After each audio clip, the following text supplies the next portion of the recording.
This week, Sarah Palin has been making headlines with her new book titled Going Rogue, flying to the top of the bestseller list. And you haven't heard it all yet. Tonight, Barbara Walters gets even more personal with Sarah Palin. Yes, tonight it's Sarah Palin, the wife and mother, at home with her husband Todd and the Down syndrome baby she wasn't sure she could handle. Of all of the controversies and challenges that Sarah Palin has faced, none have been more personal than the surprise pregnancy of her teenage daughter Bristol and her own unexpected pregnancy with a baby that she discovered had Down syndrome. So you got a lot of bricks left over, Todd? Today, she and her husband Todd have 5 children. 20-year-old Track, who is in the Army and just came back from Iraq, Bristol, 19, who last December gave birth to his son Trip, Willow, 15, and Piper, 8. Trig, come here. But it is 19-month-old Trig who has become the center of the Palin's universe. Come sit down with me. And you take care of Trig sometimes, don't you? Yeah. Yes. We all pitch in. We love him. He's the center of our world. As governor In 2006, Palin became the first female and the youngest governor of Alaska. The next year, while attending a conference in New Orleans, she discovered she was pregnant.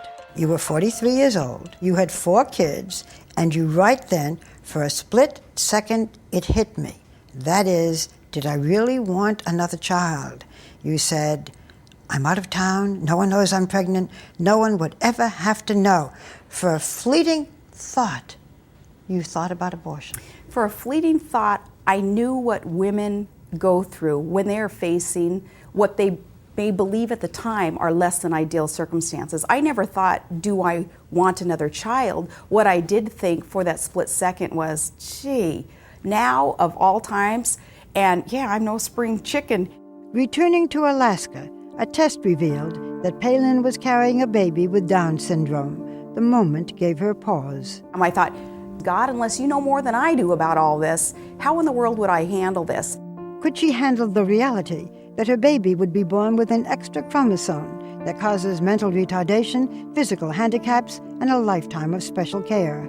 Over 90% of women who face that decision terminate the pregnancy. Now I know, too, why when that fear strikes you because of the unknown, I understood why a woman would consider it an easier path to perhaps, if you will, do away with the problem, instead of understanding that every child has purpose. There is destiny for every child, and it can be good in our world, and that's what I held on to. You are for the right to life, so you really had no choice about an abortion. I mean, your decision was made by your whole conviction. My decision certainly wasn't a political decision. It was a holding on to a seed of faith that promise that things will be okay if we choose life, and that certainly has come to fruition in my life. Although she chose life, Palin struggled with how she and her husband would tell the other children, especially the youngest, Piper and Willow. You obey timeout. When Trig was born, what did your mother tell you about your little brother? Well, we didn't find out he had Down syndrome until the day he was born. So that was kind of a shock, but we didn't really care. It was still our brother. Governor, why didn't you tell the children? Trig came early, about 5 weeks early, and I was thinking it would be in that last month that I would be prepared enough in my own heart to be able to share with my kids the preparation that was going to be necessary, I thought. I had written a letter to family and friends, hadn't delivered it yet though.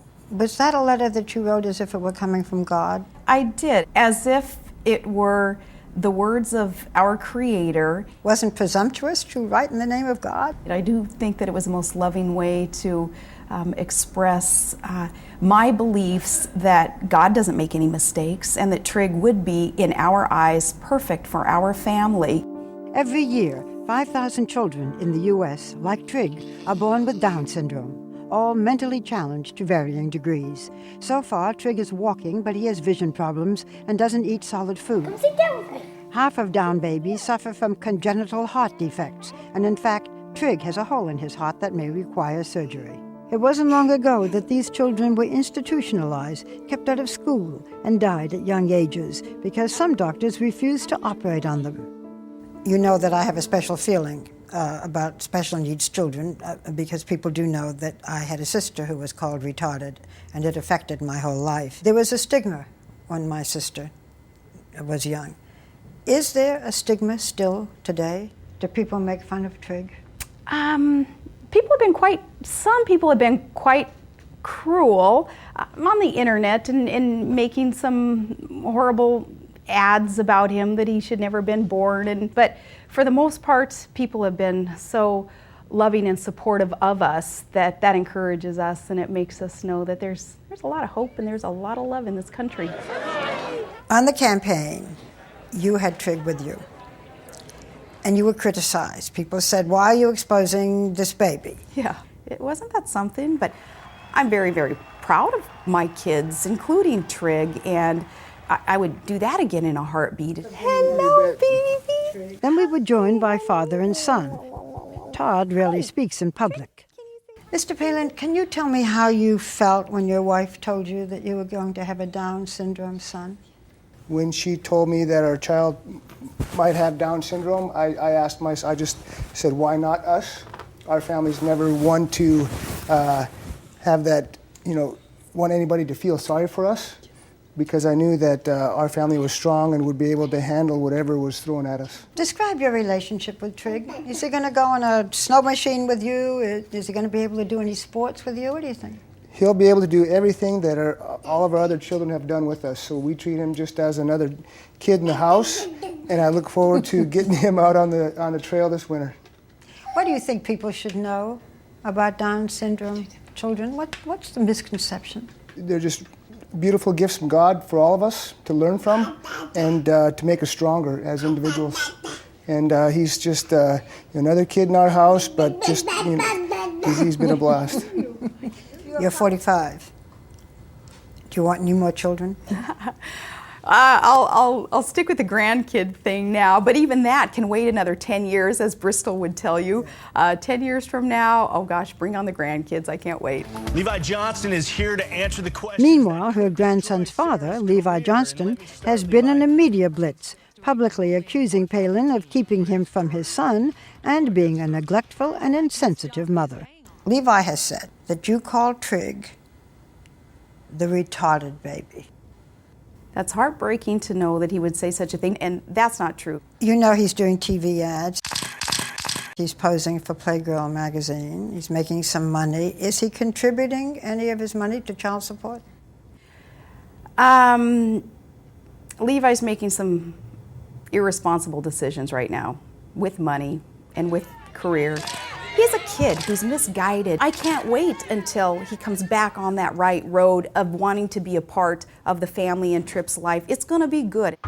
Palin told me that her life has become a reality show, and the public can't seem to get enough. I just can't tell you how good it is to be back in Michigan. She began her book tour 2 days ago in Michigan, a tour resembling a political campaign with whistle stops in more than 30 cities. But despite all the adulation, this woman from the top of the world says she knows where she'd rather be. What is your idea of perfect happiness? A perfectly happy day would be in my home with all of my children there and Todd. A wonderfully beautiful Alaskan day where we're outside running and enjoying all that is Alaska, and then we get to come in and enjoy one another's company with a bowl of moose chili. With a bowl of moose chili? Sure. Don't invite me for lunch. Oh, yeah. Sarah Palin won't be doing much cooking over the next few weeks because she has too much cooking in her life. To see my full interview with Sarah Palin, go to abcnews.com/Palin.